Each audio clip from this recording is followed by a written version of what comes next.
Clip number 97۔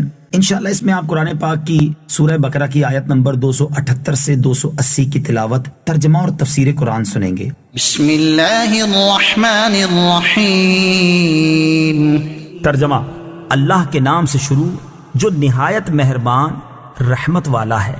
یا ایہا الذین آمنوا اتقوا اللہ وذروا ما بقی من الربا ان کنتم مؤمنین۔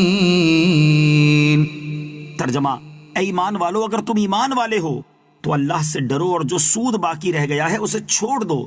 اتقوا اللہ، اللہ سے ڈرو۔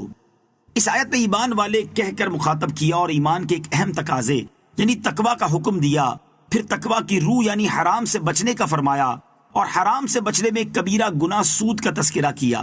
چنانچہ فرمایا گیا کہ اگر سود کے حرام ہونے سے پہلے مقروض پر سود لازم ہو گیا تھا اور اب تک کچھ سود لے لیا تھا اور کچھ باقی تھا کہ یہ سود کے حرام ہونے کا حکم آ گیا تو جو سود اس سے پہلے لیا تھا وہ واپس نہ کیا جائے گا، لیکن آئندہ بقایا سود نہ لیا جائے گا۔ شان نزول: یہ آیت الاصحاب کے حق میں نازل ہوئی جو سود کی حرمت نازل ہونے سے قبل سودی لین دین کرتے تھے اور ان کی کافی بھاری سودی رقمیں دوسروں کے ذمے باقی تھی۔ اس میں حکم دیا گیا کہ سود کی حرمت نازل ہونے کے بعد سابقہ بقیہ سود لینے کی بھی اجازت نہیں۔ فَإِن لَّمْ تَفْعَلُوا فَأْذَنُوا بِحَرْبٍ مِّنَ اللَّهِ وَرَسُولِهِ وَإِن تُبْتُمْ فَلَكُمْ رُءُوسُ أَمْوَالِكُمْ لَا تَظْلِمُونَ وَلَا تُظْلَمُونَ۔ ترجمہ: پھر اگر تم ایسا نہیں کرو گے تو اللہ اور اللہ کے رسول کی طرف سے لڑائی کا یقین کر لو، اور اگر تم توبہ کرو تو تمہارے لیے اپنا اصل مال لینا جائز ہے، نہ تم کسی کو نقصان پہنچاؤ اور نہ تمہیں نقصان ہو۔ فَأْذَنُوا بِحَرْبٍ مِّنَ اللَّهِ وَرَسُولِهِ۔ تو اللہ اور اللہ کے رسول کی طرف سے لڑائی کا یقین کر لو۔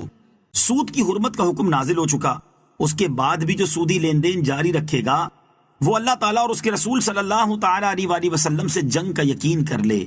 یہ شدید ترین وعید ہے، کس کی مجال کہ اللہ تعالیٰ اور اس کے رسول سے لڑائی کا تصور بھی کرے۔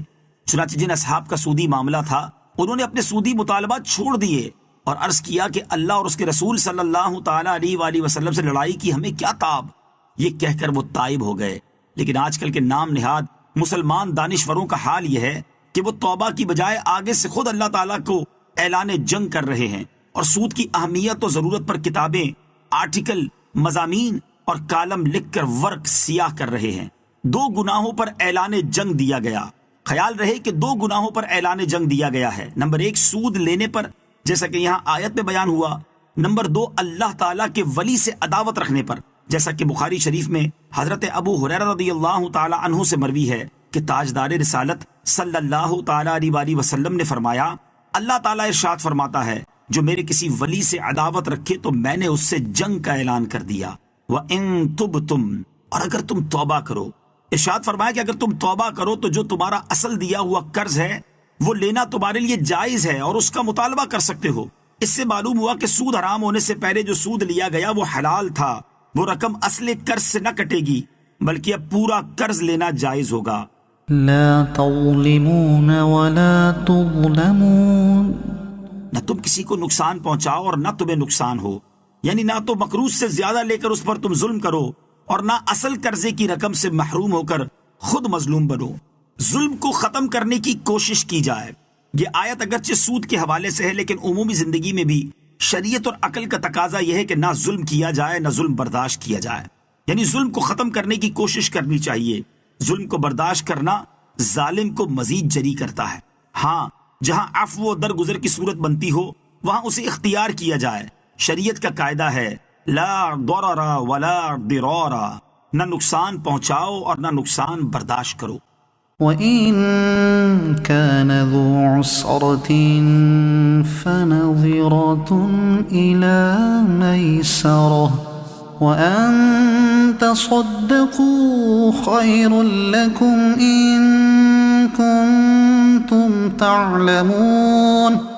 ترجمہ: اور اگر مقروض تنگ دست ہو تو اسے آسانی تک مہلت دو، اور تمہارا قرض کو صدقہ کر دینا تمہارے لیے سب سے بہتر ہے اگر تم جان لو۔ وَإِن كَانَ ذُو عُسْرَةٍ، اور اگر مقروض تنگ دست ہو، یعنی تمہارے قرض داروں میں سے اگر کوئی تنگ دستی کی وجہ سے تمہارا قرض ادا نہ کر سکے تو اسے تنگ دستی دور ہونے تک کی مہلت دو، اور تمہارا تنگ دست پر اپنا قرض صدقہ کر دینا یعنی معاف کر دینا تمہارے لیے سب سے بہتر ہے اگر تم یہ بات جان لو، کیونکہ اس طرح کرنے سے دنیا میں لوگ تمہاری اچھی تعریف کریں گے اور آخرت میں تمہیں عظیم ثواب ملے گا۔ امام اعظم رضی اللہ تعالیٰ عنہ اور مجوسی قرض دار۔ امام فخر الدین رازی رحمۃ اللہ تعالی علیہ فرماتے ہیں، منقول ہے کہ ایک مجوسی پر امام ابو حنیفہ رضی اللہ تعالی عنہ کا کچھ مال قرض تھا۔ آپ اپنے قرض کی وصولی کے لیے اس مجوسی کے گھر کی طرف گئے۔ جب اس کے گھر کے دروازے پر پہنچے تو اتفاق سے آپ رضی اللہ تعالیٰ عنہ کے جوتے پر نجاست لگ گئی۔ آپ نے نجاست چھڑانے کی غرض سے اپنے جوتے کو جھاڑا اور آپ کے اس عمل کی وجہ سے کچھ نجاست اڑ کر مجوسی کی دیوار کو لگ گئی۔ یہ دیکھ کر آپ پریشان ہو گئے اور فرمایا کہ اگر میں نجاست کو ایسے ہی رہنے دوں تو اس سے اس مجوسی کی دیوار خراب ہو رہی ہے، اور اگر میں اسے صاف کرتا ہوں تو دیوار کی مٹی بھی اکھڑے گی۔ اسی پریشانی کے عالم میں آپ نے دروازہ بجایا تو ایک لونڈی باہر نکلی۔ آپ رضی اللہ تعالیٰ عنہ نے اس سے فرمایا، اپنے مالک سے کہو کہ ابو حنیفہ دروازے پر موجود ہے۔ وہ مجوسی آپ کے پاس آیا اور اس نے یہ گمان کیا کہ آپ اپنے قرض کا مطالبہ کریں گے، اس لیے اس نے آتے ہی ٹال مٹول کرنا شروع کر دی۔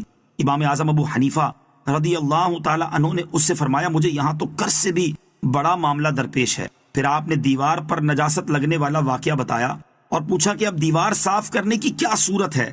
یہ سن کر اس مجوسی نے عرض کی کہ میں دیوار کی صفائی کے کرنے کی ابتدا اپنے آپ کو پاک کرنے سے کرتا ہوں، اور اس مجوسی نے اسی وقت اسلام قبول کر لیا۔ قرض کی ادائیگی کے لیے دعا۔ حضرت علی المرتضیٰ کرم اللہ تعالی وجہ الکریم سے روایت ہے کہ آپ کے پاس ایک مکاتب غلام آیا اور عرض کی کہ میں اپنے کتابت کا مال ادا کرنے سے عاجز آ گیا ہوں، میری کچھ مدد فرمائیے۔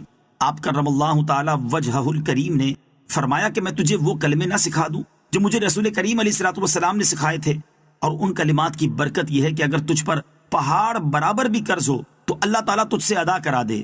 تم یہ پڑھا کرو، اللہم اکفنی بحلالک عن حرامک واغننی بفضلک عن من سواک، یعنی اے اللہ مجھے اپنے حلال کے ذریعے اپنے حرام سے تو کافی ہو جا، اور مجھے اپنی مہربانی سے اپنے سوا سے بے پرواہ کر دے۔